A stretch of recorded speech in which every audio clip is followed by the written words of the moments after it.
Modern neuroscience tells us that instead of writing down things we're thankful for in a journal, simply listening to and connecting with positive stories about people can better help shift our immune system into balance. It can help us move from a state of constant anxiety towards motivation. So 3 days a week, I'm sharing stories we can feel good about. Mondays, you'll hear a story from the past to be thankful for. On Wednesdays, I'll tell an inspiring story from the present. And Fridays, you'll head into the weekend with a story to keep you optimistic about our future. Hi, I'm Chris.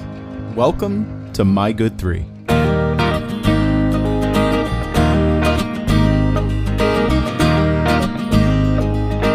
Okay, happy Monday. We're very complicated, us humans. Within all of us lies a wide range of emotions, thoughts, and impulses, some good and some bad. And because our society rewards us for being good, we naturally focus on our good side, while our bad traits often remain ignored. This creates some tension within us, whether we like it or not. And one of the ways we often unknowingly deal with that tension is by finding and loathing villains. Because as many of you know, what we latch onto and dislike the most is very commonly the thing we fear most in ourselves. Sometimes we find villains in coworkers or neighbors. Sometimes it's justified, and other times it's because we secretly wish we could be more like them. We can also lament an athlete or a team that always finds a way to win. So we look for more reasons to despise them in order to further reinforce our own beliefs. But when we do this, we often set ourselves up to be wrong. Our desire to place people in relationships into simple binary constructs, such as good versus evil, right versus wrong, and us versus them, has a tendency to backfire. This is a story about a sports villain, almost universally disliked, who had the nerve to do something that left his haters speechless.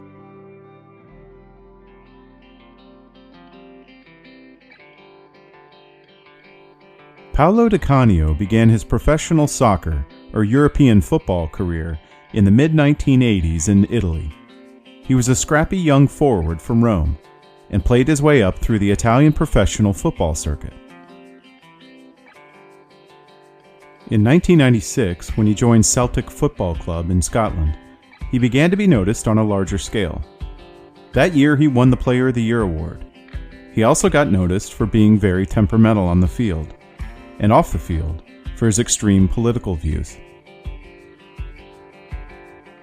A few incidents were enough for Celtic to not honor his request for a pay raise in 1997, eventually leading Di Cario to leave Celtic for the Premier League and play for Sheffield Wednesday, a club in South Yorkshire, England. His play quickly made him a club favorite. He played with passion and led the team in goals, but in September of 1998, in a match against Arsenal, Di Cario allowed his passion to get the best of him. After being called for a controversial penalty, he lost his composure and shoved the referee to the ground. In the Premier League, and in any other sports league for that matter, this is a major offense. Not only did Di Cario receive an 11-game suspension and a hefty fine, but he quickly became the ire of the other clubs in the league.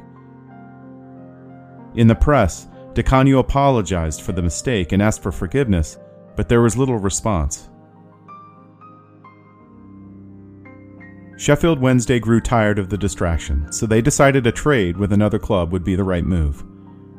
In the off-season, West Ham United, a club in East London in need of an offensive spark, rolled the dice on the talented player with a bad reputation.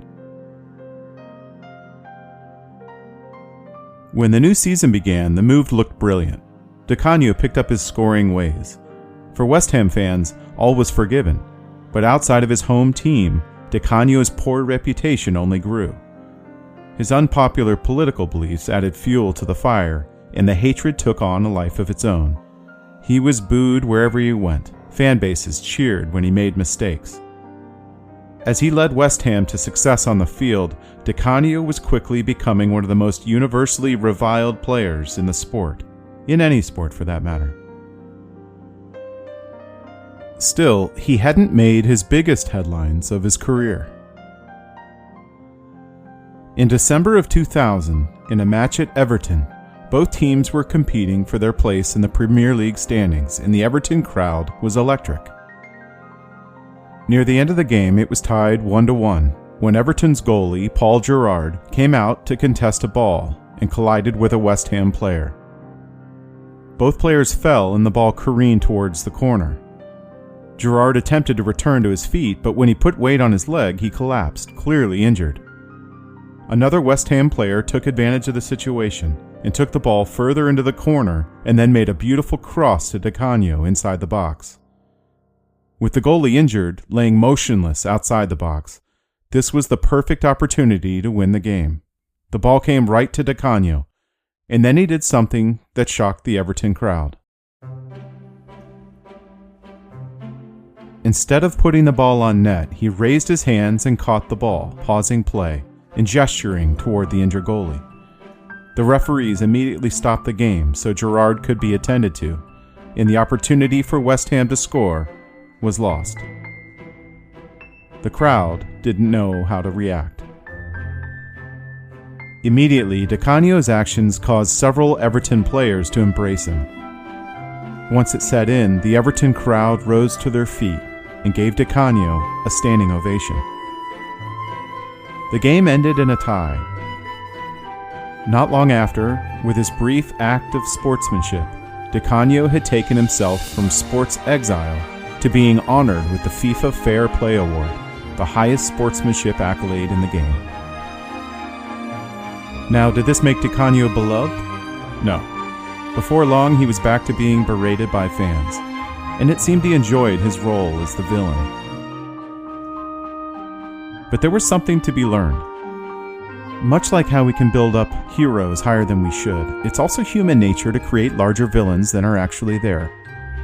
In the case of the polarizing Paulo Di Cario, his sportsmanship at a critical moment, his respect for his opponent and for the game of football, made fans around the world, if only for a moment, reconsider just how big of a villain he really was.